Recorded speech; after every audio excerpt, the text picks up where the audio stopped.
আমারি নবীর সাথে হবে না, হতে পারে না। আমারি নবীর সাথে কারো তুলনা। নারে তাকবীর, জোরে লিল্লাহি তাকবীর। সকল নবী রাসূল ছিলেন আল্লাহর দিওয়ানা। দুই নয়নে দেখবে পরপর ছিল তামান্না। আল্লাহু আকবার বলেন জোরে, আল্লাহু আকবার।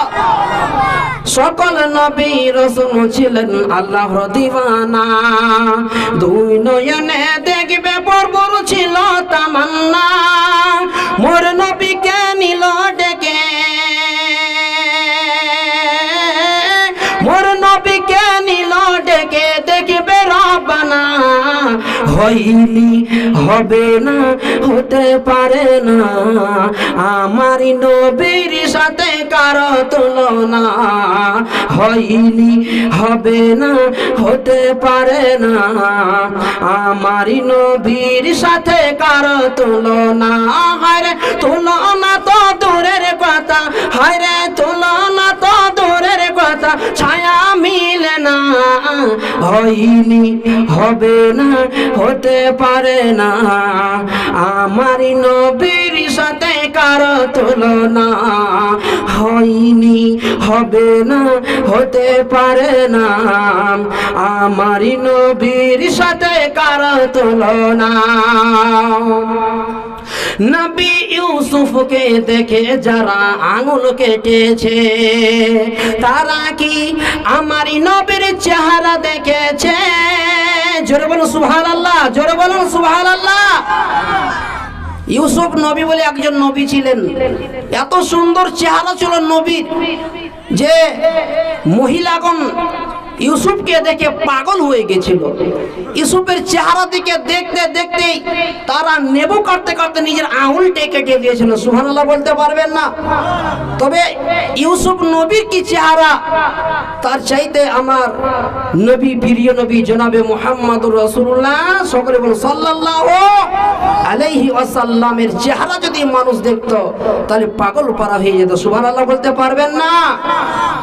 নবী ইউসুফকে দেখে যারা আঙুল কেটেছে, তারা কি আমার নবীর রূপ দেখেছে? দেখেছে কি? দেখেছে আমার রাসূলের রূপ? কেউ দেখেছে কি? আমরা দেখেছি রাসূলের চেহারা, না দেখে রাসূলকে বিশ্বাস করেছি, ঠিক কিনা বলেন? নারে তাকবীর, লিল্লাহি তাকবীর। নবী ইউসুফকে দেখে যারা আঙুল কেটেছে, তারা কি আমার নবীর রূপ দেখেছে? দেখতো যদি কেটে দিত, দেখতো যদি কেটে দিত কলিজাখানা। হয়নি হবে না, হতে পারে না। আমারি নবীর সাথে কারো তুলনা। হয়নি হবে না, হতে পারে না। আমারি নবীর সাথে কারো তুলনা। মাননীয় আজকের জালসার সভাপতি সাহেব ও আমার ইসলামের ভালোবাসা, দ্বীনের ভালোবাসা, কোরআনের ভালোবাসা,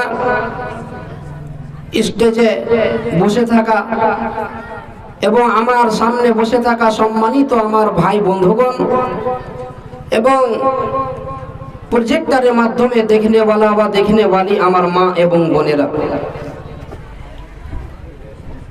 আল্লাহর অসংখ্য নিয়ামতের প্রশংসা করি ও শুকরিয়া আদায় করি, যিনি আপনাদেরকে ধৈর্য সহকারে বসার জন্য তৌফিক দিয়েছেন এবং আমাকে ঝাড়খণ্ডের মাটি থেকে, জেলা পাকুড় থেকে আজকে আপনাদের গ্রামে, ধলসা গ্রামে আসার জন্য দু চারটি কিছু কথা কোরআন ও হাদিস থেকে আলোচনা রাখার বলার আমাকে তৌফিক দিয়েছেন। তাই সকলে বলি আলহামদুলিল্লাহ। আরেকবার বলুন আলহামদুলিল্লাহ। তারপরে পরে দরুদ ও সালাম বিবর্ষিত হোক সেই নবী মুহাম্মদুর রাসূলুল্লাহ। জবান খুলে একবার সকলেই পড়ি আমরা সাল্লাল্লাহু আলাইহি ওয়াসাল্লাম, সেই নবীজির উপরে শত শত হাজার হাজার দরুদ ও সালাম বিবর্ষিত হোক। তাই সকলেই পড়ি আমিন। আল্লাহুম্মা সাল্লি আলাইহি আল্লাহুম্মা বারিক আলাইহি। সম্মানিত এই এলাকাবাসী ভাই বন্ধুরা আমার, ও পর্দার আড়ালের পর্দার নেশি অবলা সরলা মা এবং বোনেরা বেটিরা আমার, বক্তব্য শুরুর আগে দুটি কথা বলবো, না বললে চলে না, বলতে বাধ্য। যে আজকাল মানুষ আমরা জালসা শুনতে আসি না ঘুরতে আসি, কথাটা ঠিক কিনা বলেন? জোরে কথা বলবেন সবাই। বাংলাদেশে জালসা করতে গিয়েছিলাম গত 26 তারিখে। আপনাদের এলাকার মতো লোক নয়, বিশাল প্যান্ডেল, বিশাল বিশাল লোক, আর সব কথাতে উত্তর দিচ্ছে। তারা সব কথাতে উত্তর দিচ্ছে, না হলে মোবাইলে চেক করবেন। আপনার আজকাল সবে তো ইন্টারনেটের যুগে মোবাইল দেখছেন। বাংলাদেশের জালসা আর আমাদের ভারত, আমাদের অঞ্চলের জালসা অনেক পার্থক্য রয়েছে। তো কিছু মানুষ আছে যে বক্তাটা কেমন আছে দেখতে দেখে আসি, কথা ঠিক কিনা বলেন? বক্তাটা কোথাকার, কেমন করে জালসা করছে দেখে আসি। ওয়াজের মাধ্যমে কয়টা গজাল বলছে শুনে আসি, কথা ঠিক কিনা বলেন? আবার কত লোক আছে যে দোকান পাট বসেছে কিনা দেখে আসি, জিলেবি টিলেবি বিক্রি করছে কিনা, কথা ঠিক কিনা বলেন? আবার ভাই কেউ মনে ভাববে যে কত মেয়ে ছেলে বাজারে ঘুরছে, তো তাদের পিছনে একটা ঘুরে বেড়াই, কথা ঠিক কিনা বলেন? কি বলছে না বলছে এটা দেখার দরকার নাই, মরবো যেদিন সেদিন বোঝা যাবে। মোরা দেখেন কত ধানে কত চেল, আপনি বুঝতে পারবেন। কবর যেদিন যাবেন সেদিন বুঝতে পারবেন। সবচেয়ে বড় দুঃখ যে আপনারা বাম পাশে যিনারা দাঁড়িয়ে আছেন, আপনাদের কি জায়গা ঝুঁকে না? দাদারা আমার, আপনারা আমাদেরকে অসম্মান করবেন না। আমরা আলেম সমাজ, আমরা রাসূলের ওয়ারিস। একটু দয়া করে চলে আসুন। একটা করে যদি কোরআন হাদিসের কথা শুনেন, আমি বলে যতটা নেকি পাবো, আপনি শুনি অতটাই নেকি পাবেন। সুবহানাল্লাহ বলেন। আপনারা একটু দয়া করে চলে আসুন। আলহামদুলিল্লাহ, আমি আপনাদের সামনে পবিত্র আল কোরআনুল কারীমের ভিতর থেকে দুই জায়গা থেকে দুটি আয়াত পড়েছি এবং একটি সহিহ হাদিস থেকে আপনাদের সামনে হাদিস আমি পরিবেশন করেছি। তবে আমার বক্তব্যের টাইম হচ্ছে 1.5 ঘন্টা।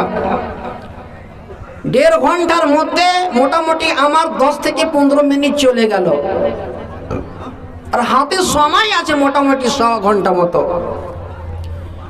কিছু কোরআন হাদিস থেকে আলোচনা রাখবো এই নিয়ত করে। ঝাড়খণ্ডের মাটি থেকে, পাকুড় ডিস্ট্রিক্ট থেকে আপনাদের ধলসা গ্রামে এসে আমি উপস্থিত হয়েছি। আল্লাহ যেন আমাকে কবুল করেন, সকলে বলেন আমিন।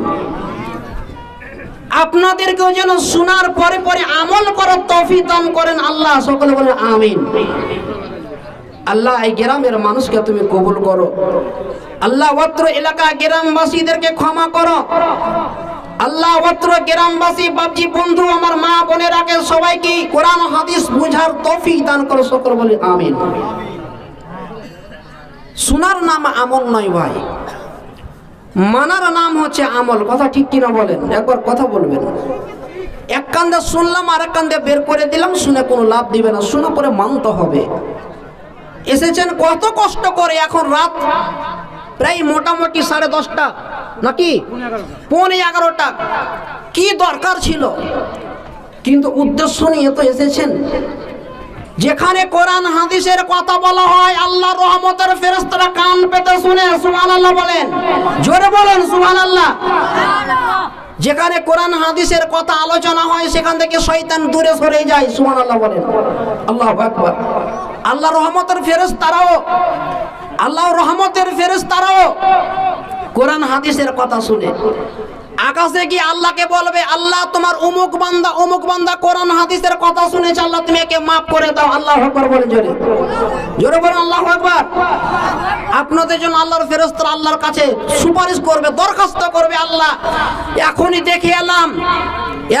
দেখে এলাম ধলসা গ্রামে ওয়াজ নসিহত বসে বসে শুনছে, আল্লাহ তুমি এদেরকে কবুল করে নাও। সুবহানাল্লাহ বলেন একবার, আল্লাহু আকবার। আপনাদের জন্য আল্লাহ রহমতের ফেরেশতা দোয়া করে, এটা চিন্তা করবেন না। লা তাহজান ইন্নাল্লাহা মা'ানা, হতাশ হবেন না, আল্লাহ সঙ্গে আছে, ঠিক কিনা বলেন? বাজিরা আমার মা বোনদেরকে বলবো যে আপনারা কর্মপাঠ করে শুনুন। প্রথম কথা হচ্ছে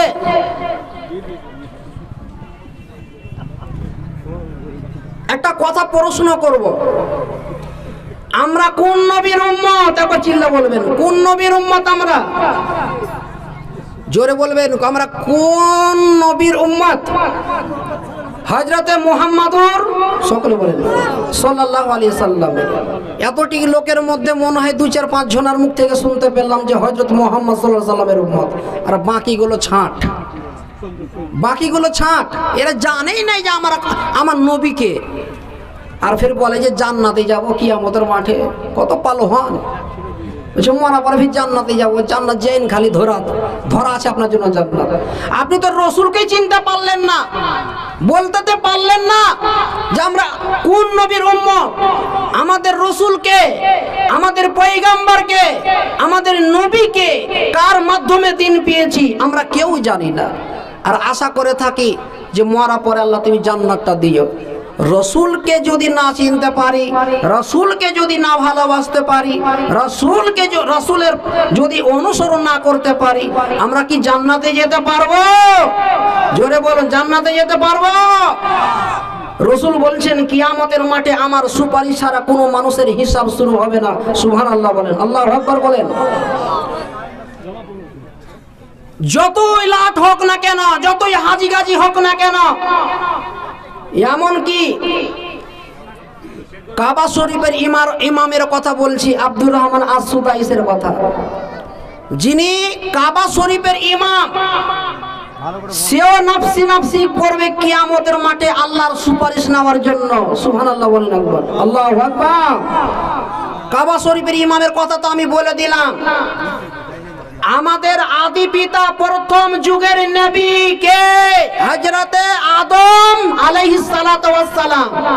ওই নবীও নফসি নফসি করবে, ওই নবীর হাতে কোনো চাবিকাঠি থাকবে না আল্লাহর কাছে সুপারিশ করার জন্য। আল্লাহু আকবার বলতে পারবে না জোরে একবার?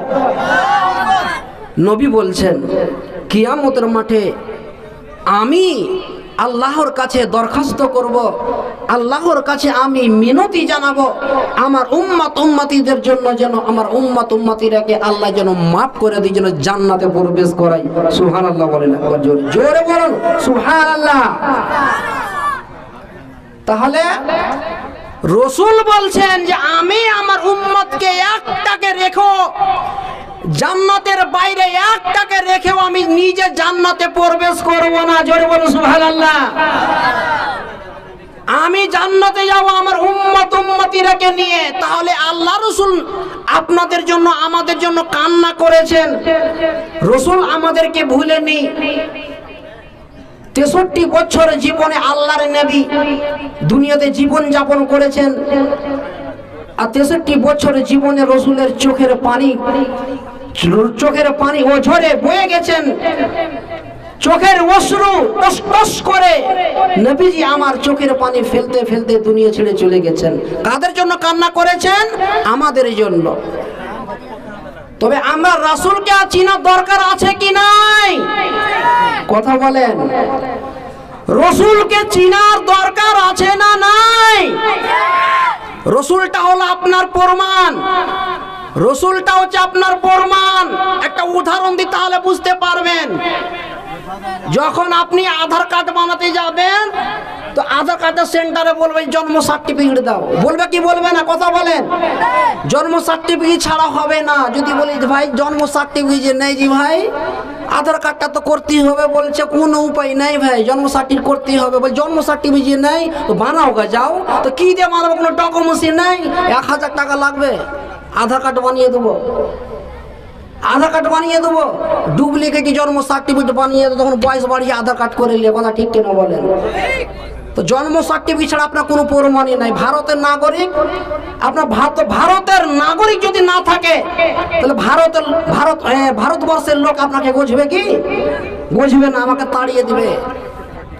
তো তেমনি হচ্ছে রসুলটা হচ্ছে আমাদের প্রমাণ, কথা ঠিক কিনা বলেন? রসুলটাও আমাদের সাক্ষী স্বরূপ, রসুলটা আমাদের দলিল স্বরূপ, রসুলটা হচ্ছে আমাদের পথের রাস্তা, জান্নাত যাওয়ার রাস্তা। রসুলকে আমরা যদি না চিনতে পারি, নবীকে যদি আমরা না বুঝতে পারি, না ভালোবাসতে পারি, যতই আমল করেন না কেন, যতই সিজদা ঠোকেন না কেন, যতই বাইতুল্লাহ তওয়াফ করেন না কেন, যতবার হজ করেন না কেন, রসুলকে ভালো না বাসলে, রসুলের অনুসরণ না করলে আপনি জান্নাতে যেতে পারবেন না, পারবেন না, পারবেন না। এটা আমার রসুলের কথা। যাবেন কি করে? যাবেন কিয়ামতের মাঠে। বাপজিরা আমার, আমাদেরকে মনে করতে হবে যে আমরা রসুলের উম্মত হতে পেরেছি, শেষ নবীর উম্মত হতে পেরেছি, তাই বলি আলহামদুলিল্লাহ। আমরা ভাগ্যবান উম্মত যদি আমরা রসুলের প্রতি যদি ভালোবাসা দিতে পারি, রসুলকে যদি আমরা রসুলের অনুসরণ যদি করতে পারি। যতগুলো নবী রসুল এসেছিল, যতগুলো নবী রসুলের উম্মত এসেছিল, সকল উম্মতের চাইতে, সকল নবীর উম্মতের চাইতে আমাদের নবী জনাবে মুহাম্মদুর রাসূলুল্লাহ সকলে বলেন সাল্লাল্লাহু আলাইহি সাল্লামের আমরা উম্মত হয়ে আমরা ভাগ্যবান হতে পেরেছি। বলুন সুবহানাল্লাহ, আল্লাহু আকবার। রসুল বলছেন আমার একটাও উম্মত বাকি থাকবে না জান্নাতে যেতে, আমি তাদেরকে জান্নাতে নিয়ে যাব। আল্লাহু আকবার। তাহলে অবশ্যই আমাদেরকে জানা দরকার আমাদের নবীর নাম কি? মুহাম্মাদুর রাসূলুল্লাহ সাল্লাল্লাহু আলাইহি সাল্লাম। আজকে নবীজি দুনিয়াতে যদি না আসতেন, আজকে আলেম ওলামাদেরকে চোখে দেখতে পেতেন না।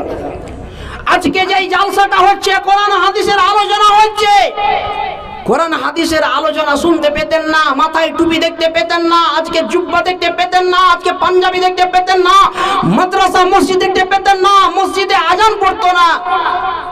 আজকে রসুল এসেছে বলি আজকে পৃথিবীটা ইসলাম খানা আলোকিত হয়ে আছে। সুবহানাল্লাহ বলে রাখবেন দাদারা আমার। আল্লাহ রাব্বুল আলামিন প্রত্যেক জামানায় প্রত্যেক জাতির কাছে একজন করে রসুল প্রেরণ করেছেন। প্রমাণ কোরআন। বিসমিল্লাহির রহমানির রহিম। ওয়ালাকাদ বাআসনা ফি কুল্লি উম্মাতির রাসূলান। আমার আল্লাহ বলেন প্রত্যেক জাতির কাছে আমি রসুল প্রেরণ করেছি। আল্লাহ বলছেন স্বয়ং যে প্রত্যেক জাতির কাছে একজন করে আমি নবী রসুলকে আমি প্রেরণ করেছি, আমি আগমন করিয়েছি একজন করে নবী। তার মধ্যে হচ্ছে আমাদের নবী, শেষ নবী জনাবে মুহাম্মদুর রাসূলুল্লাহ সাল্লাল্লাহু আলাইহি ওয়াসাল্লাম। তিনি আমাদের নবী। এই নবী হচ্ছেন শেষ জামানার নবী। যেমন আমাদের নবী একজন, রসুলের পূর্বে যারা এসেছিলেন তারাও ছিল একজন, তার পূর্বে যে নবী এসেছিল সেই নবীও একজন। প্রত্যেক জাতির কাছে একজন করে নবী রসুল প্রেরণ করেছিলেন আল্লাহ। কেন প্রেরণ করেছিলেন? কেন? আল্লাহ বলছেন ওয়ামা আরসালনাকা ইল্লা মুবাশশিরান ওয়া নাযীরা। হে নবী, আপনাকে আমি শুধু সুসংবাদদাতা এবং সতর্ককারী হিসাবে প্রেরণ করেছি। হে নবী, আপনাকে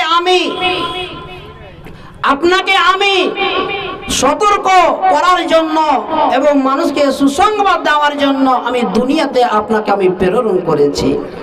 মানুষদেরকে ভালো কথা বলবে, ভালো উপদেশ দিবে, জান্নাত জাহান্নামের কথা বলবে, এই জন্যই আপনাকে আমি প্রেরণ